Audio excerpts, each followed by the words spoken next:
pour la grande majorité, on a intégré naturellement les lectures dominantes.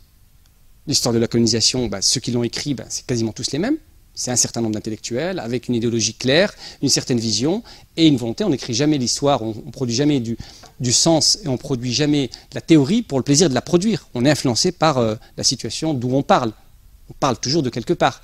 Donc, l'ensemble de ces catégories font que les musulmans ne perçoivent pas ça. Mais si on revient à nos fondamentaux, les premiers califes avaient adopté ce que j'appelle la théologie de l'anticipation.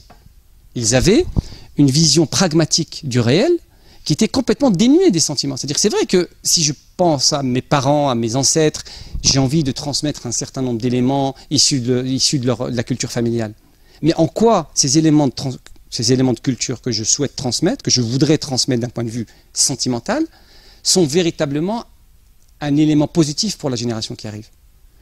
Un des grands califes de l'islam, les 4 premiers califes qu'on considère chez les musulmans qu'ils sont la référence ultime en termes de direction, de gouvernance politique, l'un d'entre eux disait quelque chose de très fort.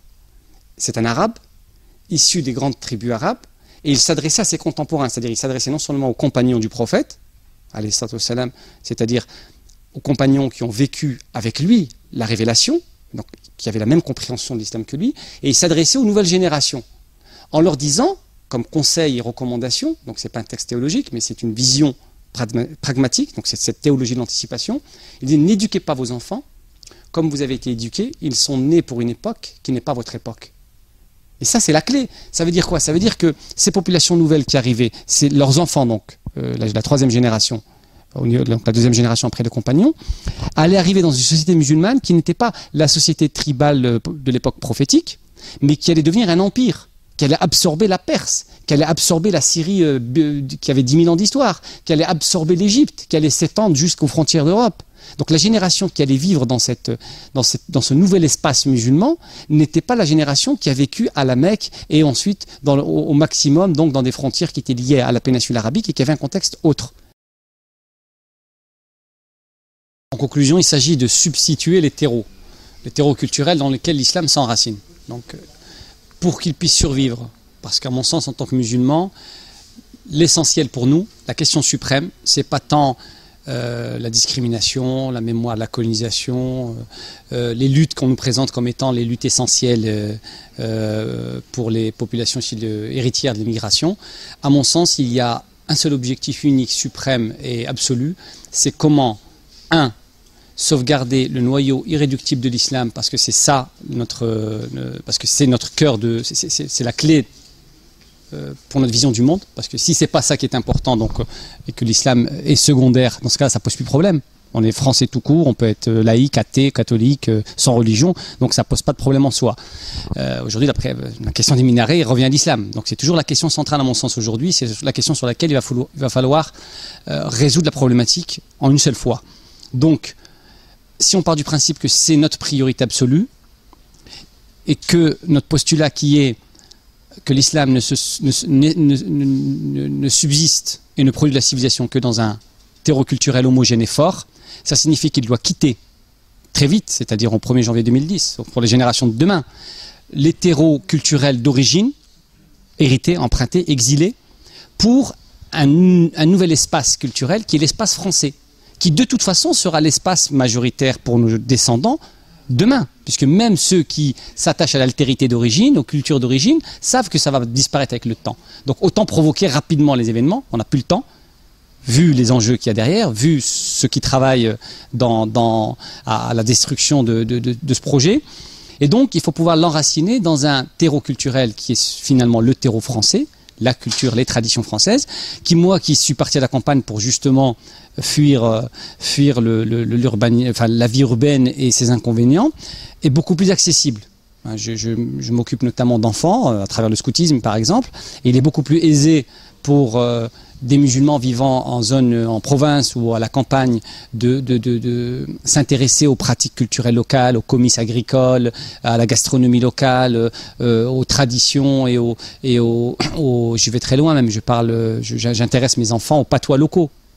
Je pense que apprendre un patois local a plus d'importance en termes d'enracinement pour un enfant issu de l'immigration que sauvegarder, et là je sais que ça ne va pas faire plaisir, mais c'est la réalité, que sauvegarder les langues d'origine ou les dialectes d'origine qui ne produisent qu'une mémoire familiale qui se fragilise avec le temps de toute façon, alors qu'un patois enracine réellement. La question qui va se poser effectivement, c'est pour les zones urbaines importantes, puisque dans les grandes zones urbaines, on aura donc une pratique de l'islam en milieu urbain, où on aura des populations qui sont effectivement celles qui sont dans des contextes culturels qu'on connaît. Et le problème de fond revient à la France elle-même, puisque il s'agit d'enraciner l'islam dans un contexte culturel français, une tradition, un noyau français donc originel. Et il s'avère qu'effectivement, malheureusement, depuis 40 ans, ce terreau culturel qu'on aurait voulu être l'humus pour cet islam français, bien évidemment, à force de pesticides et d'engrais idéologiques, cette France-là, en tout cas, est en voie de disparition, puisqu'elle est remplacée par une américanisation progressive, une acculturation généralisée, une baisse du niveau de la langue, etc. Et je pense que là, ça doit passer d'abord et avant tout par des éléments fédérateurs en lien avec les traditions françaises, notamment la question de la langue. Aujourd'hui, on ne peut pas comprendre une civilisation, une histoire, si on ne s'intéresse pas à la langue. Et la question de la langue est une question fondamentale qui aujourd'hui, j'ai pas de solution clé. Ce qui est sûr, c'est que c'est avec les Français qui ont conscience de ce qu'est la France. Je veux dire, pour comprendre ce que c'est la France, c'est pas chez Besancenot que je vais aller, ou à l'UMP ou au PS, qui sont des gestionnaires de l'espace français, qui est un simple marché finalement pour eux, et je ne les ai jamais entendus parler de la France avec une démarche avec un sentiment charnel.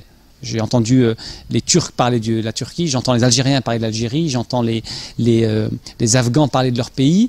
Je sens la fibre amoureuse, le lien intense et charnel avec la terre.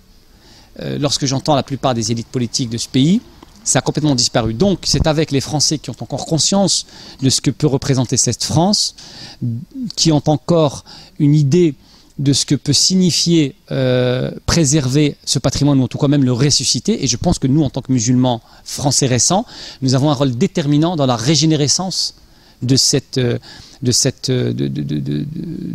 référents culturels originels qui ont toujours fait la France, qui ont subsisté. J'ai quelqu'un qui m'a renvoyé un mail en me disant la France, c'est pas que la baguette et le camembert. Bon, mais la baguette, je suis désolé, moi j'ai été dans des pays partout dans le monde, on sait très mal faire la baguette, et la baguette française, c'est le pain rond traditionnel qui est séculaire, multiséculaire, et il a été allongé pendant la campagne napoléonienne, inventé donc par les boulangers de l'armée napoléonienne, pour qu'il soit donc allongé afin que les soldats français puissent le prendre, le transporter facilement pour une raison utilitaire et pratique. Et la baguette, effectivement, représente un certain art de vivre. C'est pas la France, se résume pas à une baguette, on est bien d'accord. Mais entre la baguette et l'hamburger, évidemment, je souhaite non seulement mes enfants, je leur apprends à faire de la baguette. On va visiter les boulangers traditionnels, on découvre le pain du Morvan, la miche morvandelle, etc. Ils apprennent à apprécier ce pain, à le faire eux-mêmes, et c'est comme ça qu'on commence par l'enracinement.